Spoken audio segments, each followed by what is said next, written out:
I've been asked to speak to you about the clinical utility of the measurement of arterial ammonia in patients with acute liver failure and how we can use it to manage encephalopathy. In my preparation for this presentation, the dearth of evidence to support this practice became apparent to me. So with your indulgence, what I'm going to be talking about for the major part of this talk will be the first presentation of a very large data set looking at the way we can use ammonia in patients with acute liver failure. So I pray your indulgence for that. I have no disclosures to make. So this is a patient with acute liver failure. It's not just about the brain. This picture is in part to remind you of that actually they move into multi-organ failure. They've got cardiorespiratory difficulties, they're in acute renal failure, they've got a major lactic acidosis. This is a patient 5 days after a paracetamol overdose. But he has become encephalopathic, and we're worried about his encephalopathy, and we're worried to the degree that he may develop some brain swelling, so he has in fact got an intracranial pressure monitoring bolt in. And I mention encephalopathy as a key part of the multi-organ failure because really I think it is the single best clinical predictor of a poor outcome in a patient with acute liver dysfunction. And this is illustrated here from part of the large King's series that I'll be talking about through this presentation, more than 1,200 patients. The single best way of predicting a patient's outcome is the presence or absence of high-grade encephalopathy, and by that I mean encephalopathy of grade 2 or above, more than grade 2. And one of the reasons that this has these adverse prognostic associations is the development, as you've heard, of cerebral edema and intracranial hypertension. And this is a justly feared complication of the condition, but as I'll show you, perhaps less common than it has been formerly. So, we're worried about encephalopathy, we're worried about the development of intracranial hypertension. What sort of therapies can we employ both to prevent their onset and if it does develop, as you've been hearing, what sort of strategies can we adopt to try and treat it effectively? And I'll try and talk about the way I think arterial ammonia measurement can fit into this. And particularly, I think, important to us, as you've been hearing, is who should we put into cranial pressure monitoring bolts? And this is a procedure, as many of you will know, is associated with a real risk of mortality, albeit very low. So we have to be very selective about who we choose to put these bolts into. And the simple best screening test would seem to be the measurement of arterial ammonia in these patients. And this is this particular figure again that I think you'll probably see on a number of occasions through the course of the next couple of days. This is from Finn's group study from hepatology in 1999. 44 patients with acute liver failure with their arterial ammonia measured on emission. Very high levels in patients with acute liver failure, but the highest levels were seen in those with fatal intracranial hypertension. So it looks as if this will be a pretty good screening test to decide who's at greatest risk.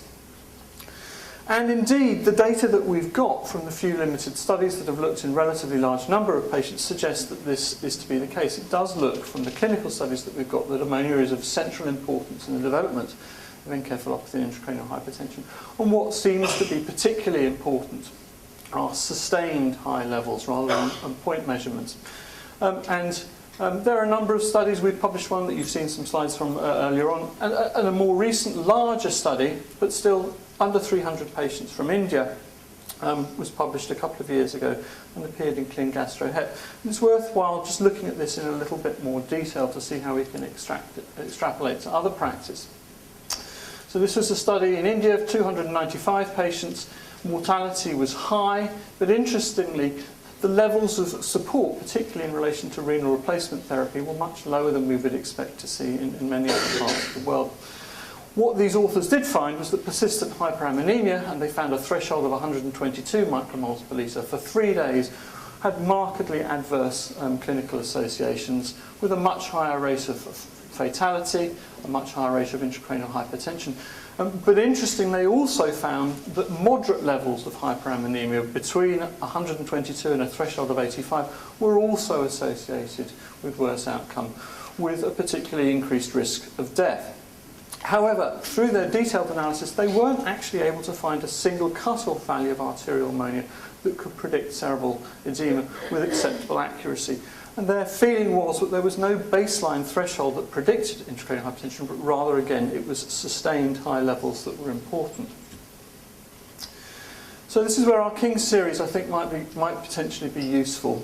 You may have seen the publication we put out in Journal of Hepatology last year. We've looked at the 35-year experience of our unit with more than 3,000 patients with acute liver failure, and looked at this with a number of, I think, relevant findings, one of which is the progressive increase in survival with medical and transplantation management for this patient group from the early 1970s. But also, and I think very interestingly, what we've seen is there appears to be a progressive and highly significant fall in the proportion of patients with high-grade encephalopathy who go on to get cerebral edema. And we'll talk about this towards the end. But the reasons for this fall, I think, are by no means clear. And I think just touching on what Rajiv was saying about doing a trial in acute liver failure with patients who've developed intracranial hypertension is becoming progressively more difficult, because actually this is quite a rare complication, certainly in many Western centres.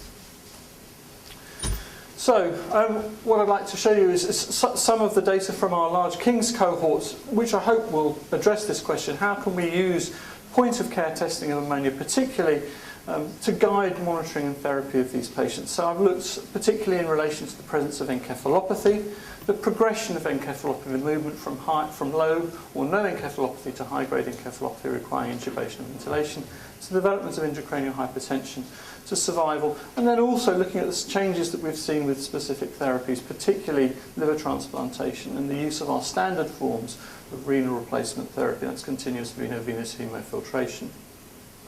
So we looked at a single specialist ICU. We've defined acute liver failure as being encephalopathy of greater than or equal to grade 3.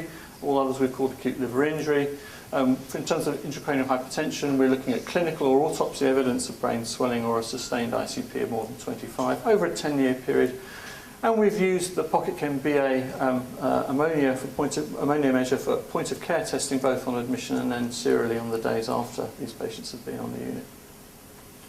So it's a retrospective observational cohort study. We have got prospective data. We gather more than 26 variables on every patient every day on our unit. And the analysis has been pretty straightforward.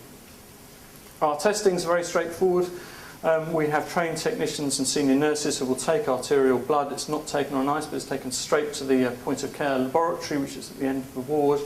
There we have a Pocket Chem analyzer, 20 microlitres of whole blood put immediately onto a reagent stick, put into the machine. And you'll get a result within 3.5 minutes of starting the process. So the cohort, 720 patients, predominantly paracetamol, overall relatively high levels of admission ammonia, and quite significant liver and extrahepatic organ dysfunction. As in contrast with the Indian study, high rates of hemofiltration in this group, high rates of ventilation, and mortality still high, but a significant proportion of these patients undergoing transplantation. In terms of encephalopathy, from the whole cohort, 68% reached high-grade encephalopathy, some of whom were not encephalopathic on admission, but then progressed over the next 48 hours usually. And most cases were hyperacute presentations, which would be consistent with a paracetamol etiology. And you can see that overall, only 17% of those patients who had high-grade encephalopathy actually developed intracranial hypertension. But in these, 90% either died or required transplantation. So, in terms of looking at the relationship between arterial ammonia and encephalopathy, highly significant differences. Arterial ammonia was higher in those patients with high-grade encephalopathy. And there appeared to be a pretty clear relationship between the proportion of patients getting high-grade encephalopathy and ammonia on admission. In terms of outcome, yes, there was a difference. Yes, ammonia can predict outcome. It's higher in patients who die or require transplantation than in survivors. But actually, as a predictive measure for outcome, it's pretty limited. The area under the curve only 0.6, which is inferior to many of the other standard clinical measures that we have. What about progression from low or no encephalopathy to high-grade encephalopathy? This compares 97 patients who progressed with those who didn't progress. And as you can see, patients who progressed were less likely to be paracetamol-related patients. They're sicker in terms of their blood lactates, vasopressors with requirement for renal replacement therapy. But ammonia is strikingly higher in these patients. And indeed, if one looks at the proportion of patients who progress in relation to arterial ammonia on admission. there's a very striking relationship. And actually, once you hit a threshold of more than 150 micromoles per litre, the odds ratio for progression is greater than 10. And in terms of prediction of progression, it's a reasonable marker. And if one does a multivariate analysis, ammonia comes out as remaining significant. And similarly, a renal replacement therapy comes out as being a marker, potentially, of more severe disease. What about intracranial hypertension? Only 81 of our cohort developed intracranial hypertension. Ammonia was higher indeed than those who did not develop intracranial hypertension, but again a relatively poor marker. And again a slightly different relationship. You really start seeing only significant increases in the proportion of patients who get intracranial hypertension once you cross a threshold of around 100 micromoles per litre. However, it's a fairly poor predictor. Only 25% of those patients, even with ammonia of 150 or above, will develop intracranial hypertension, and the odds ratio is relatively low.